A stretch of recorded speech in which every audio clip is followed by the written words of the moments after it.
Welcome back, everybody, to another episode of TFI, the Filmmakers Infomercial, where technically I like to say we're the number 5 podcast in the world. Who knows? We may get there one day. So I got 3 new movies for you. I watched literally in sequential. I literally watched first one Monday night, second one Tuesday night, and the other one last night. And let me tell you, 2 of these movies, I mean, I liked all 3 of them, but 2 of them are bangers. And I'm really going to highly recommend you watch it if you haven't seen it yet. But first, we're going to start off with, I threw out a little 2 poll questions the other day, and I got a little surprising results, but one of them was a fun one. The other one, I mean, I thought I was going to get 100%, but I guess not. The first one, is Liam Neeson an assassin disguised as an actor? 64% of people think that he does kill people for the government. 20%, he's a great thespian.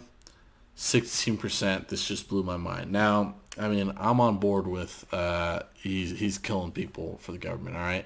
He's got a new movie coming out called Memory, and I swear it has to be probably the 10th consecutive movie that he's come out with, where he literally is an assassin, you know, and something goes wrong and he's got to go save people or save the world. I mean, you want to talk about typecasting?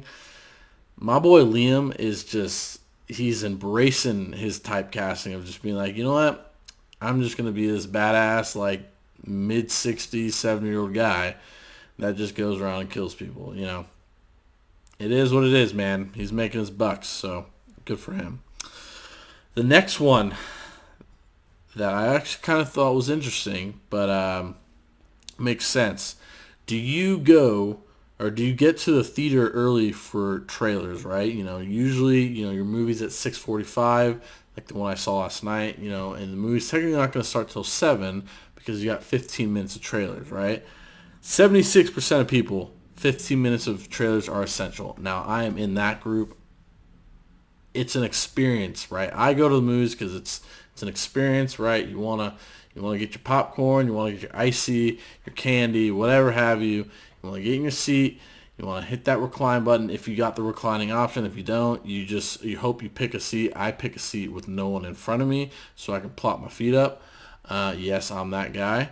But yeah, I'm all about the experience, right? So I try to get there early. I think I once or twice this one time I went on a date. I told this girl I was going to bring her to a movie, and we were late, not even just by the trailers, but like 5-10 minutes. Let's just say that girl, she ghosted me, all right? That right there, it's important, people. Important to remember that. Don't be late, 1. 2, don't miss trailers, all right? That's all I got to say. But yeah, then, so obviously 76% of people agree with me, and 24% was like, nah, get out of here with that nonsense. And it is what it is. To each his own. You know, some people, I just want to get there for the movie. That's fine. I got that 15-minute buffer. That's fine. I understand it. I don't hate you. I don't knock you for it. I'm just that experienced guy. I think the trailers, you know, you want to get a good feel for what's coming out. So with that being said, we're going to hop right into this. So the first film is called The Recruit. This was on Amazon Prime, I believe. So this movie came out in 2003, about 2 hour long film. Logline: a brilliant young CIA trainee is asked by his mentor to help find a mole in the agency. All right, so this is starring Al Pacino and Colin Farrell are the main characters, and then Bridget Moynihan. You probably know her from, if you ever saw the movie I, Robot, she's the doctor in that one. You know, that's like trying to figure out why the robots are going crazy, you know, and helping out Will Smith. And good thing in that movie she was not slapped by Will Smith, so that's great. You know, her career has still been going good. So, but nonetheless, I digress. The Recruit, it's a good movie. It actually has some interesting twist-ish things that happen towards the end. it plays very well on kind of keeping you in the dark, and like you don't really see certain things. You kind of can see certain things coming, but it's very interesting. Just a CIA kind of like one of those, not a Jason Bourne-esque movie, but it keeps you intrigued throughout the movie. There's really no kind of lull moment in it, if you will. So yeah, I watched that on Amazon Prime. I liked it. It's a good movie just to kind of watch. You go, oh, okay, I didn't see that coming, kind of thing. So yeah, Al Pacino is one of the great actors. Colin Farrell, young Colin Farrell. Next, all right, now this next film won 3 Oscars. Okay, and I've heard about this film. I've seen I've seen the ending clip of this film, and one of the very introductory, probably about 20 minutes into this film, scene, very popularized scenes. You probably have seen these too, but my buddy T. Filbert Lewandowski, he told me about this movie probably a couple years ago. And he's like, dude, you gotta watch it. He's like, dude, it's a great movie. I always trust his opinion on films, so I was like, okay. And then I never really got around to it, just because obviously there's a lot of stuff out there. And then I got a DM from another buddy, Tyler, and he's like, dude, have you seen this movie before? I just rewatched it again. It's so amazing. You got to watch it. And I was, I'm never one to be like, oh yeah, I've watched it, but never watched it. Like, I was like, oh no, I've never seen it. And he was like, I envy the fact that you get to watch this movie for the first time. So I was like, sheesh, man. Okay, this movie is pretty hype, so I got to watch it. And that movie is called Whiplash. All right. Now, I couldn't find it anywhere to actually. Maybe if you have a Hulu Premium subscription, you can watch it there. But I rented it for $4 on Amazon. Okay, it is so worth it to rent this movie for $4. All right, the story arc of so it stars Miles Teller and J.K. Simmons, and it's very well written, and in the way the characters interact of his own hero's journey, and then like he's kind of got this like father figure, or he's looking for a father figure aspect in J.K. Simmons' character, and J.K. Simmons' character is a wild, like he says some crazy stuff in this movie, and it's funny, to be honest, because it's some of the stuff you just gotta laugh at, like when people get berated, the things they can say, yeah, the movie came out in 2014. It's about an hour 45 long, and it's the stuff he said in it, I can tell you right now, you try to pass that script along, they probably wouldn't make it, but obviously, it won 3 Oscars. It was nominated it didn't win in writing, but it was nominated in writing. And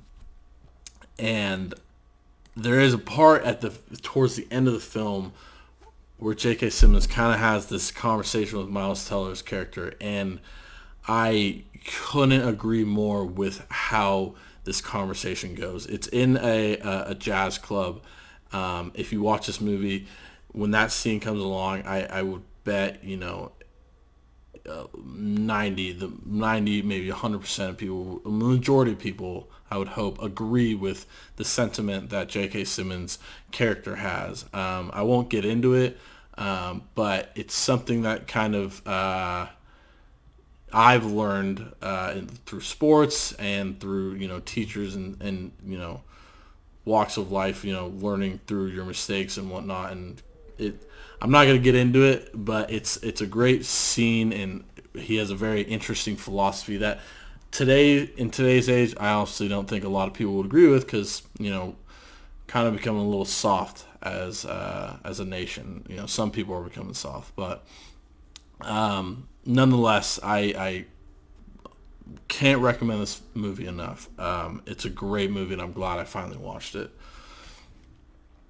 last but not least, I saw this movie last night. Okay, and it was such. It wasn't. It's kind of a trip, but it's not a trip. I'll just say it right now. So I saw this movie. Came out about a month ago in theaters. Everything, Everywhere, All at Once. Okay. My buddy Zach, he was the one that my boy King, gave me the rec for that I passed on to my people of the Bitcoin documentary last week.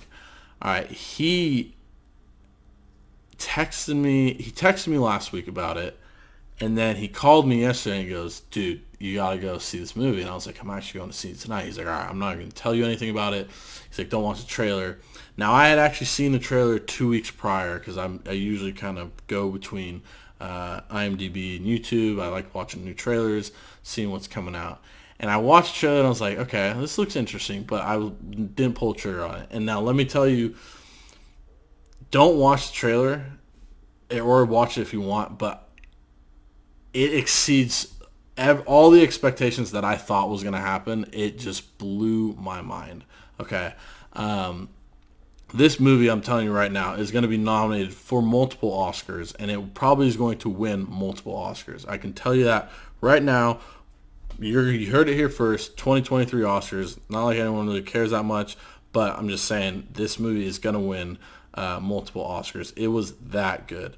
The storyline, like, there were so many underlying themes that were like interwoven, like just so many layers, like lasagna, like you had the binder of the pasta, you had your meaty stuff, you had your cheesy stuff, right, and then you had your saucy stuff, and then you had your like the layers. It was just layer after, like, there was so many like great things writing wise and active, like the story. There are so many great things to take from this film if you watch it.